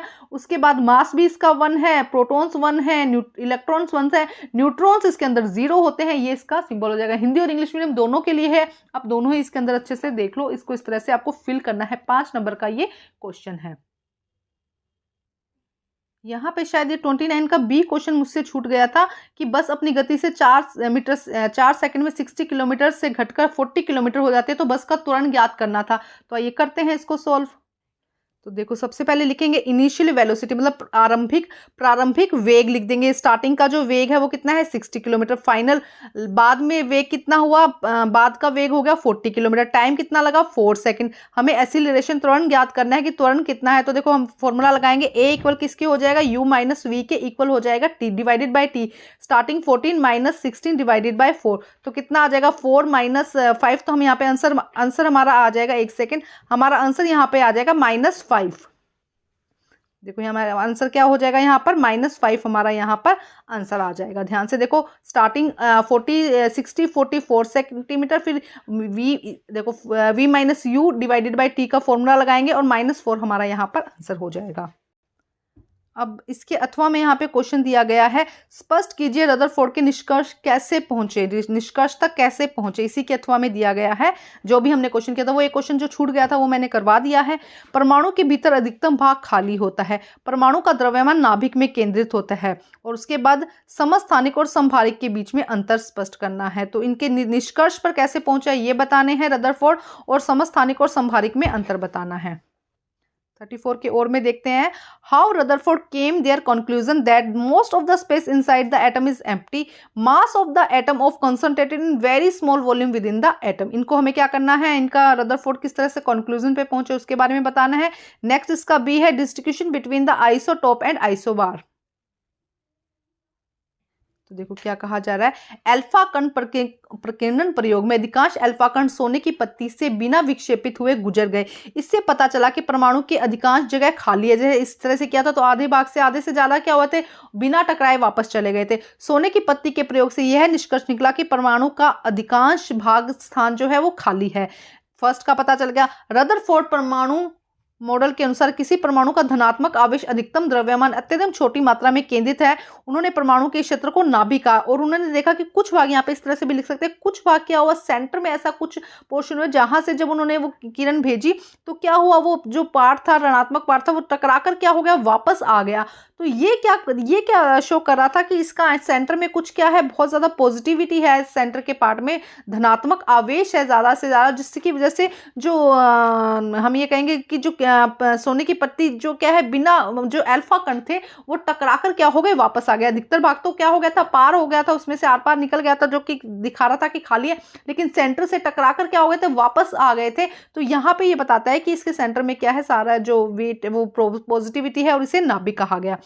अब आइसोबार वे तत्व हैं जिनकी परमाणु संख्या अलग अलग होती है लेकिन द्रव्यमान संख्या समान होती है, जबकि आइसोटोप वे होते हैं जिनकी परमाणु संख्या तो समान होती है लेकिन द्रव्यमान संख्या क्या होती है, भिन्न भिन्न होती है। देखो क्या है, in the alpha particle scattering experiment, most of the alpha particles pass undeflected throughout the gold coin. The indicate that most of the space inside the atom is empty. Gold leaf experiment conclude the most of space the inside and atom is empty. According to the Rutherford atomic model, the positive charge most of the mass in atom in concentrated in extreme small volume. Extreme small volume में होता है positive charge। क्यों? क्योंकि जब उन्होंने alpha जो particles थे वो सेंड किए थे, भेजे थे उसमें से, तो वो वापस टकरा कर क्या हो गए थे, रिफ्लेक्ट हो गए थे, सेम उसी जिस डायरेक्शन में गए थे उसी डायरेक्शन में। It is called that region is called as a nucleus, और उसे क्या कहा गया था, nucleus. Isobar are those elements that have different atomic number but same mass of number, and in contrast isotope are these elements that having same atomic number, उनका same होता है but different mass number उनका क्या होता है, different होता है। अब देखते हैं 35th क्वेश्चन। देखो क्या कहा गया, if Golgi operator is not functional a cell what will its impact on the cell, explain. Second है, write the full form of RER SER organelles of the cell and also write their function. Question number 35 देखिए, यदि कोशिका में Golgi उपकरण क्रियाशील नहीं हो तो कोशिका पर इसका क्या प्रभाव पड़ेगा, स्पष्ट कीजिए। कोशिका में RER SER के अंग का पूरा नाम और उनके कार्य भी लिखिए। देखिए क्या होगा, lysosome would not be generate the absence of Golgi operators. Golgi operators अगर नहीं होगा तो लाइसोसोम्स नहीं बनेंगे। The cell would eventually die as the result of buildup of dead and damage molecule on the organelles. क्या कहा जा रहा है, material would no longer the packaging and transported on Golgi operators were absent, the cell secretory function is would be stop. देखो दो काम होंगे, एक तो गोल्जी ऑपरेटर्स अगर नहीं होगा तो लाइसोसोम्स नहीं बनेंगे। लाइसोसोम नहीं बनेंगे तो जो लाइसोसोम का काम है, जो डेड एंड डीके मटेरियल को सेल से बाहर निकालना, वो नहीं होगा, जिससे कि क्या होगी, सेल भी डाई हो जाएगी। सेकंड क्या है, पैकेजिंग का काम है, मटेरियल जो भी पैक करता है वो पैकेजिंग वाला काम नहीं होगा गोल्जी ऑपरेटर के एब्सेंट में। And the cell secretory function will not, और जो सेल के फंक्शन है वो स्टॉप हो जाएंगे। उसके बाद सेकंड क्या कहा गया कि SER और RER के बारे में बताना है। The composition of two component that the smooth endoplasmic reticulum and the rough endoplasmic reticulum, SER और RER। The SER generate use the creation and storage of lipid and steroid. तो SER क्या करता है, SER storage lipid and steroid को करता है, while RER is play significant role in synthesis of various protein बनाने में क्या करता है, बहुत ज्यादा इंपॉर्टेंट रोल करता है।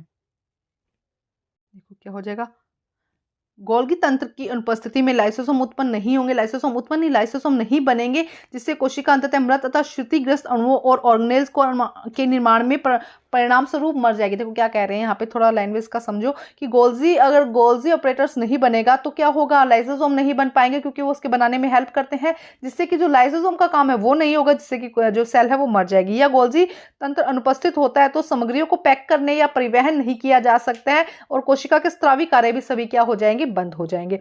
अब उसके बाद दो घटक कौन से थे, चिकनी एंडोप्लाज्मिक रेटिकुलम और रफ एंडोप्लाज्मिक रेटिकुलम इसको कहते हैं। जो इसके बाद रफ SER का उपयोग क्या होता है, आमतौर पर लिपिड और स्टेरॉइड का निर्माण करना, उनका स्टोरेज करना होता है, जबकि RER का क्या होता है, प्रोटीन संश्लेषण में महत्वपूर्ण भूमिका निभाता है। इसके अथवा में एक क्वेश्चन दिया गया है, हम देखते हैं 35th क्वेश्चन में क्या कहा गया है। जब कुछ किशमिश को अल्परासायनिक दाब विलयन में रखा जाए और उसका आकार बढ़ जाता है, निम्नलिखित प्रश्नों के उत्तर दीजिए। अल्परासायनिक दाब विलयन किसे कहते हैं, यदि आप इन किशमिश को अति प्रासायनिक विलयन दाब में रखेंगे तो क्या होगा, उपरोक्त स्थिति में कोशिका भित्ति की क्या भूमिका है। देखिए क्वेश्चन और कहा गया, when some raisins are placed in hypotonic solution they get increase in size. Answer the following question. What is hypotonic solution? What happen if they place these raisins now a hypertonic solution? अब उसको क्या किया, hypertonic में रख दिया, hypotonic में था अब हाइपरटोनिक में रख दिया। What is the role of the cell in the cell above the cell situations? देखो फर्स्ट में क्या होगा, पानी की सांद्रता बाहरी माध्यम की तुलना में हाइपरटोनिक सॉल्यूशन की बात कर रहे हैं, अति परासरण की बात कर रहे हैं। जब पानी की सांद्रता बाहरी तुलना से अधिक होती है तो कोशिका के अंदर विलय की सांद्रता अधिक होती है, जिसके कारण विलायक पानी कोशिका में प्रवेश करता है और स्फीति बढ़ाता है और किशमिश क्या होती है, फूल जाती है। अति परासरणी में क्या है कि जहां पे कंसंट्रेशन क्या होगी, ज्यादा होगी, पानी क्या होगा, कम। तो क्या होगा, पानी ऐसी कंडीशन में कोशिका के अंदर प्रवेश करेगा। अगर मान लो यहाँ पे जो सोल्यूशन है उसके अंदर पानी कम है और बाहर पानी ज्यादा है तो क्या करेगा, पानी इसके अंदर एंटर करेगा, जिससे कोशिका क्या हो जाएगी, फूल जाएगी। जब किशमिश को हाइपरटोनिक सॉल्यूशन में रखा जाता है तो एक्सोस्मोसिस घटित होगा, यानी पानी किशमिश के आवरण के मध्य से कम विलय सांद्रता से उच्च विलय सांद्रता की ओर चला जाएगा, जिससे किशमिश सिकुड़ जाएगी। अब ये मान लो फूली हुई किशमिश है, ठीक है, ये फूली किशमिश है, अब इसे एकदम ज्यादा पानी में रख दिया तो पानी क्या होगा, बाहर जाएगा, तो जिससे कि किशमिश क्या होगी, सिकुड़ जाएगी। ठीक है, अब उसने पूछा भी जो सेल है, जो सेल वॉल है, कोशिका भित्ति है, उसके क्या काम है। तो यहां से देखेंगे ऑस्मोटिक विस्फोट को दूर करता है, मतलब कि उसके अंदर प्रेशर जो पड़ता है सेल के अंदर पानी बाहर निकलने से या अंदर आने से, उसको रोकता है। यह कोशिका के आकार को बनाए रखता है, कोशिका के बीच सूचना के प्रवाह को नियंत्रित करता है, मतलब कि क्या उसके अंदर जाना है, क्या इसकी प्रवाह करता है, इसको कंट्रोल करता है, कोशिका के विस्तार को नियंत्रित करता है। देखो क्या हो जाएगा, the concentration of a solvent is more than the outside medium, the solute concentration is high inside the cell, due to this the solvent enter to the cell. First condition में क्या होगा, सेल के अंदर पानी enter करेगा, the increase the turgidity, और turgidity को क्या करेगा, बढ़ाएगा, जिससे कि सेल क्या हो जाएगी, स्वेलअप हो जाएगी। सेकंड में when raise in the hypertonic solution, उसको हाइपरटोनिक में रखा गया, द एक्सोस्मोसिस, पानी क्या करेगा, बाहर निकलेगा, will occur, water will move out from the resin from the lower solute concentration to higher solute concentration throughout the resin covering. Due to this जो resin है वो क्या हो जाएगी, जो किशमिश है वो shrink हो जाएगी। अब क्या काम करता है, osmotic burst, keep osmotic bursting at bay. It means the shape of the, maintain the shape of the cell, regulate the flow of the information between the cell and regulate the expansion of cell. इन सब चीजों का काम कौन करता है, cell wall इन चीजों का ध्यान रखता है। अब हम करते हैं question number 36। How value of acceleration due to the gravity vary on earth, मतलब एसिलरेशन अर्थ के अलग अलग पोल्स पे जाते हैं, इक्वेटर पे जाते हैं तो अलग अलग होता है, तो इसके बारे में बताना है। Write 3 difference between G and capital G and small ji.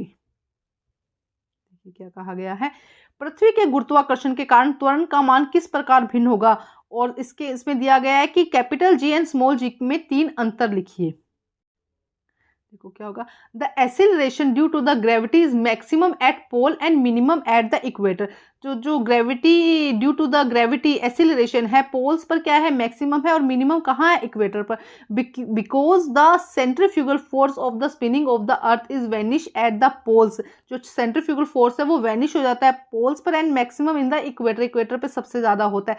The latitude at the equator is 0 degree and the poles is 90 degree. ठीक है। सेकंड क्या था, G is a small G is a scalar quantity, it is a capital G is a vector quantity.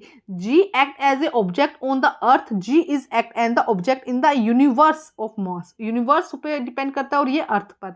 Ji is not a constant in some place where capital G is always constant in universe.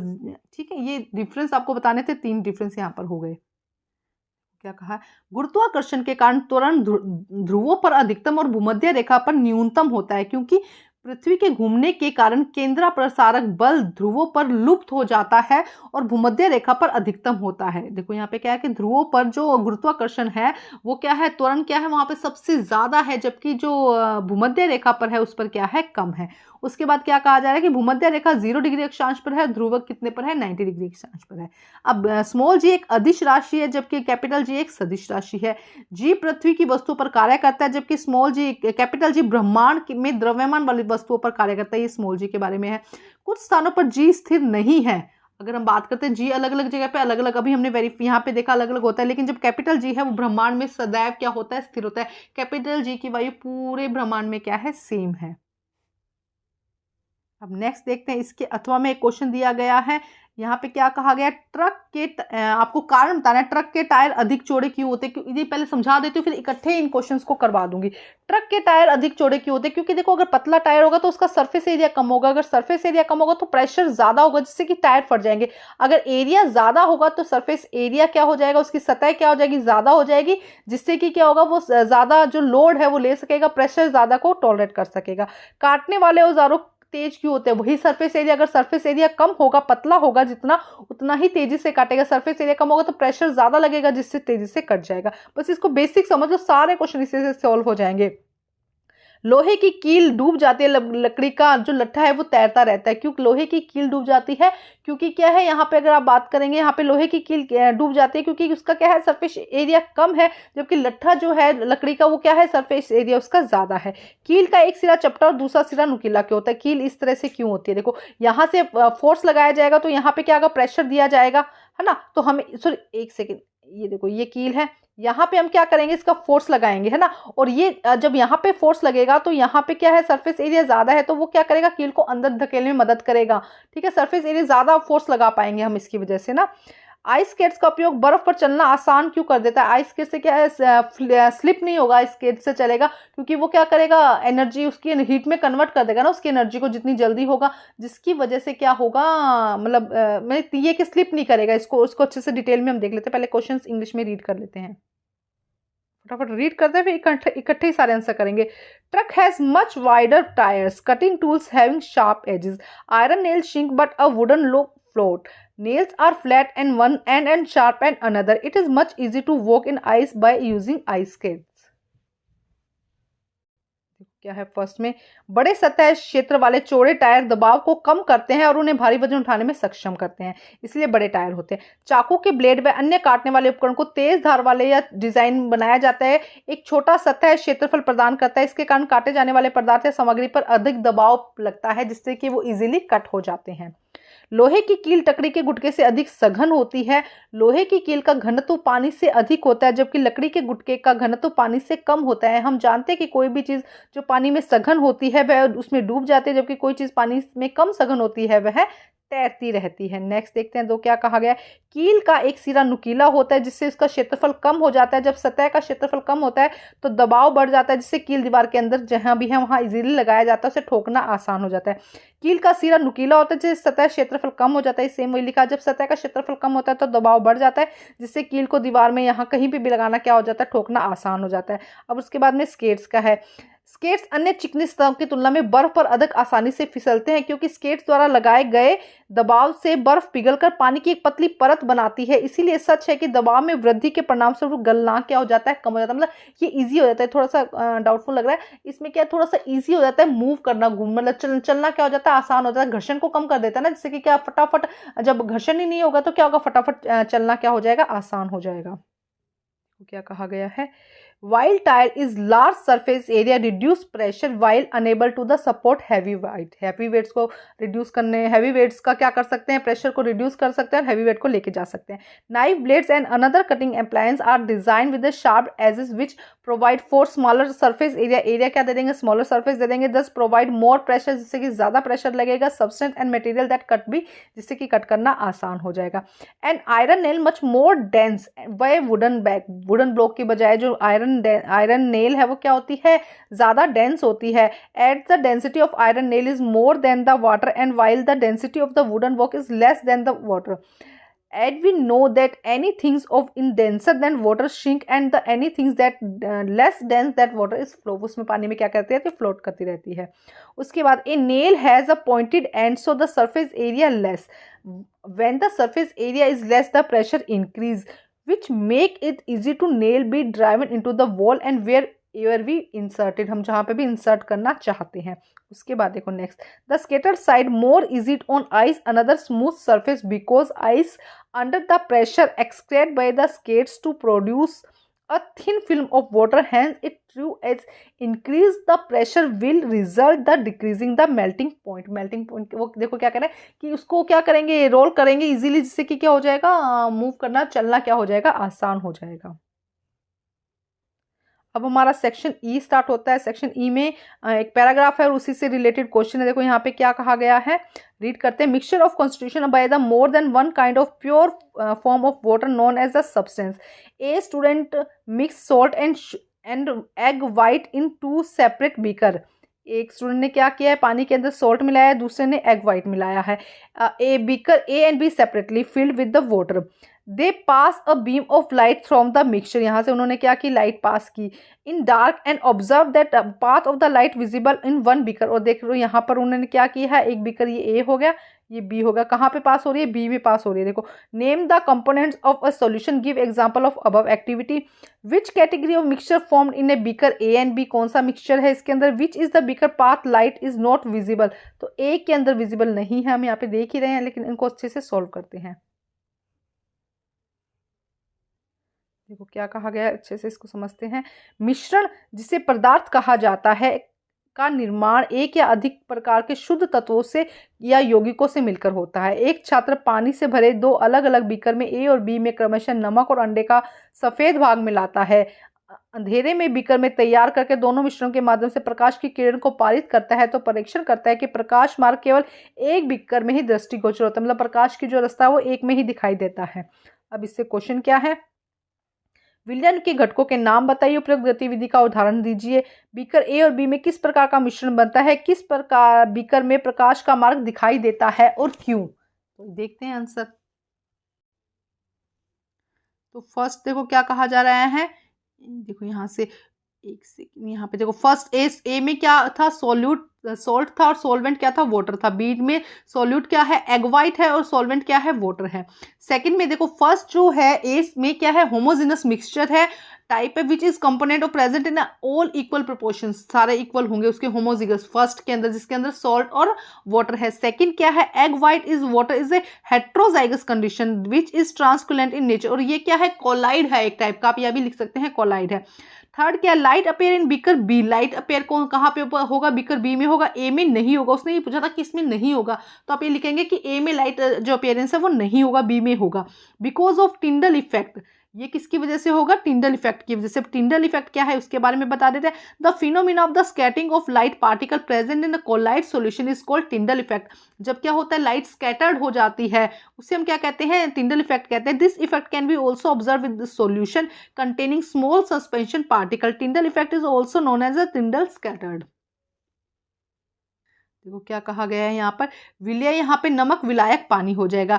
विलय यहाँ पे अंडे की सफेदी और विलायक यहाँ पर पानी हो जाएगा। सेकंड में क्या है, यह एक ए जो है एक सजातीय मिश्रण है जिसमें इसमें घटक के अनुपात क्या है, लगभग समान मौजूद हैं। और पानी में अंडे का सफेद का भाग एक विषमांगी मिश्रण है। कैसा है विषमांगी, इसको कोलाइडी सॉल्यूशन भी कह देंगे, जो कि प्रकृति में पारभासी। अब सेकंड में उसने कहा है कि कहाँ पर दिखाई देगा, तो बी में प्रकाश दिखाई देगा जिसे टिंडल प्रभाव कहते हैं, और ए में नहीं दिखाई देगा। उसने ये पूछा है किसमें नहीं दिखाई देगा, तो ए में नहीं दिखाई देगा। किसी कोलाइडी विलयन में उपस्थित कणों द्वारा प्रकाश का प्रकीर्णन होने की प्रक्रिया टिंडल प्रभाव कहलाती है। यह छोटे छोटे निलंबन कणों को विलयन द्वारा देखा भी, इससे यह प्रभाव छोटे छोटे निलंबित कणों वाले विलयन द्वारा भी देखा जा सकता है। टिंडल प्रभाव को टिंडल प्रकीर्णन भी कहा जाता है। तो ये भी आप इसके अंदर इसका आंसर लिख सकते हैं। इसके बाद है क्वेश्चन नंबर सी पार्ट है इसका, बीकर बी में मिश्रण के समान गुण दर्शाने वाले कोई दो अन्य मिश्रण तैयार करने की एक गतिविधि आपको बतानी है। तो ये क्वेश्चन आपका होमवर्क में है। Give any other activity to prepare mixture of which show that same proportions show in the mixture B by। आपको क्या करना है, ये आपका होमवर्क में है। आप मुझे कमेंट में इसका आंसर बताइएगा। आप ही के कमेंट्स के साथ में, आपके नाम के साथ में मैं एक वीडियो बनाऊंगी जिसमें आपका नाम और आपका कमेंट जो होगा उसको सही आंसर होगा उसको दिखाऊंगी। तो आप जल्दी से इसका आंसर कमेंट कर दीजिए मुझे, जिससे कि मैं आपको दिखाऊँ। आपका होमवर्क भी हो जाएगा, प्रैक्टिस भी हो जाएगी। अब देखते हैं 38 क्वेश्चन। देखो क्या कहा गया 38 क्वेश्चन में, the signal that pass out the along the nerve fibre is called nerve impulses. Nerve impulses allow up to move our muscles when we want to the functional combination to nerve and muscles tissues fundamental most animals. This combination enable to animal to the move rapidly in response to stimuli। देखो क्या कहा गया है, अभी paragraph दिया गया है। Name the function of the unit nervous tissue. What is the direction of the nerve impulses and signal in a neuron? Draw a label diagram of a neuron। इसके अथवा में क्या दिया गया है, where is neuron tissue found, what it is its function। देखो क्या कहा गया है, तंत्रिका तंतु से गुजरने वाले संकेत की तंत्रिका आवेग कहा जाता है। तंत्रिका आवेग से हमें जब चाहे अपनी मांसपेशियों को हिलाने में मदद करता है। तंत्रिका और पेशीय ऊतकों का कार्यात्मक संयोजन प्राय सभी जीवों में मौलिक है। संयोजन उत्तेजना के अनुसार जंतुओं को तेज गति प्रदान करता है। तंत्रिका उत्तर की कार्यात्मक इकाई न्यूरॉन है। न्यूरॉन में तंत्रिका आवेग या संकेत किस दिशा में होता है, न्यूरॉन का नामांकित चित्र बनाइए। तंत्रिका उत्तर कहाँ पाया जाता है, इसके कार्य। तो ये सारे ही क्वेश्चन हम साथ में करते हैं। देखो पहले क्या कहा गया है यहाँ पे, न्यूरॉन तंत्रिका उत्तर की कार्यात्मक इकाई है फर्स्ट का। सेकंड, सूचना डेंड्रॉइड के माध्यम से रिले न्यूरॉन्स तक पहुंचती है। देखो डायग्राम अभी बताती हूँ। कोशिका शरीर में जाती है, फिर अक्ष तंतु से जो एक्सोन है वहां से अक्ष तंतु टर्मिनल तक भेजती है। संवेदी तंत्रिकाओं से मोटर तंत्रिकाओं तक आवेग लेके जाया जाता है। संभावना है कि पोस्ट सिनेप्टिक न्यूरॉन्स में भी एक एक्शनल पोटेंशियल ट्रिगर हो जाता है। देखो थोड़ा लिखने में बड़ा गड़बड़ सी हो गई है। इसका डायग्राम देखो इस तरह से होता है, आपको ये डायग्राम जरूर से याद करना है। ये वाला डायग्राम है यहाँ पे इस तरह से, ये इसका डेंड्रॉइड पार्ट हो गया, ये इसका न्यूक्लियस हो गया, इसकी सेल बॉडी हो गई, ये इसका एक्सोन हो गया। तो यहाँ से संवेग आते हैं और यहाँ से लेके डेंड्रॉइड से लेके कहाँ एक्सोन तक जाते हैं। ठीक है, संवेदी कोशिका मोटर कोशिका तक आवेगों को भेजती है। उसके बाद कहाँ कहाँ पाया जाता है, डायग्राम मैंने बना दिया बुक में, बहुत अच्छे से डायग्राम में जरूर करके जाइएगा। 5 नंबर का कई बार डायग्राम ही आ जाता है। तंत्रिका उत्तक मस्तिष्क शरीर की हड्डी तंत्रिकाओं में पाया जाता है। ये शरीर की कई गतिविधियों के समन्वय और नियंत्रण के लिए जिम्मेवार है। यह मांसपेशियों के संकुचन को उत्तेजित करता है, पर्यावरण के लिए जागरूकता पैदा करता है, भावनाओं और स्मृति एवं तर्क के लिए प्रमुख भूमिका निभाता है। देखो क्या हो जाएगा, A neuron is a functional unit of nervous tissue. Information enter the relay neurons through the dendroids, pass to the cell body and then sent to the axon। जैसे कि यहाँ से ये देखो यहाँ पे रफ डायग्राम आया, तो यहाँ से डेंड्रॉइड से आया, सेल बॉडी को पास हुआ और उसके बाद एक्सोन में चला जाता है। Axon terminal carries impulses from sensory nerve to motor nerve, और सेंसरी नर्व से मोटर नर्व की तरफ ट्रांसफर होता है। Like that the an action potential will triggered and post synapsis neuron. यहाँ पे क्या होता है, पोस्ट, इन दोनों के बीच में पोस्ट स्नेप्सिस न्यूरॉन्स होते हैं, उसके पास में ये जो एक से दूसरा, दूसरे से तीसरे न्यूरॉन्स के पास में जाता है। डायग्राम आपको बनाना है बुक से। Nerve tissue is found in the brain, spinal cord and nerve, इतना भी लिख सकेंगे तो भी नंबर मिल जाएंगे। It is responsible coordination and controlling many body activities. It stimulate muscles contraction, create an awareness environment and play a major role to emotional memory and reasoning। Guys आप मेरे स्मार्ट स्टडी 10 इंस्टाग्राम पे मेरी ID है, उसको follow कर सकते हैं, जिससे कि वहाँ पर जो इसकी पीडीएफ है मैं वो उसकी फ़ोटो सेंड कर दूंगी। शॉर्ट में कुछ वीडियो या सर्कुलर होंगे, जिससे कि क्या होगा, आपको जो इसका मतलब ये कहें कि आपको शॉर्ट में अगर कुछ चाहिए, यही सारे सैम्पल पेपर या इनकी हम ये कह दें कि आप जो मार्किंग स्कीम आएगी उसके वीडियोज़ वहाँ मिल जाएंगे। आप जल्दी से जल्दी शॉर्ट में वहाँ पे आंसर देख सकते हैं। उसको ज़रूर लाइक एंड फॉलो कर दीजिएगा। इंस्टाग्राम पे आईडी है SMAR_TSTUDY10, तो इसको ज़रूर फॉलो कर दीजिएगा। वीडियो को लाइक कर दीजिएगा, इतनी मेहनत करती हूँ, जिससे कि क्या होगा, सब बच्चों तक ये वीडियो सबको शेयर कीजिए, जिससे ज़्यादा से ज़्यादा बच्चों को ये वीडियो मिल सके, उनको भी हेल्प हो सके। ठीक है, अब हम करते हैं नेक्स्ट क्वेश्चन। अब हम देखते हैं 39th लास्ट क्वेश्चन है यहाँ पे दिया गया। लास्ट क्वेश्चन के लिए मैं आप लोगों से ये बात कहूँगी, क्वेश्चन को रीड करते हैं एक बारी। वस्तु की ऊंचाई को उठाने में ऊर्जा में वृद्धि होती है, इसका कारण उसको ऊपर उठाने में गुरुत्व बल के विरुद्ध कार्य किया जाता है। ये ध्यान देने योग्य बात है कि गुरुत्वाकर्षण बल द्वारा किया गया कार्य वस्तु की प्रारंभिक और अंतिम स्थितियों में ऊर्ध्वाधर ऊंचाइयों को अंतर निर्भर करता है। इस रास्ते पर विजय जिस पर की वस्तु ने गति की है। तो ये क्वेश्चन मैं आप लोगों को होमवर्क में देती हूँ। देखो यहाँ पे जो क्वेश्चन दिया गया है ये होमवर्क में है। आप होमवर्क का मतलब है कि आप इसका आंसर कमेंट में दीजिएगा, हिंदी और इंग्लिश मीडियम किसी में भी दे दीजिएगा। उसका ही वीडियो उसी नाम के साथ में शॉर्ट वीडियो बनाऊंगी, जिससे कि क्या होगा, आपका भी होगा कि हाँ आपने सोल्व किया है। उसके अलावा क्या होगा, आंसर इसका आप भी थोड़ी प्रैक्टिस करके खुद ढूंढोगे आंसर। और ये वीडियोस सभी सब्जेक्ट के सैंपल पेपर आपको मेरे चैनल पर मिल जाएंगे। आप उसे देखिए और अपने अच्छे से मार्क्स लेके आइए। Thank you guys.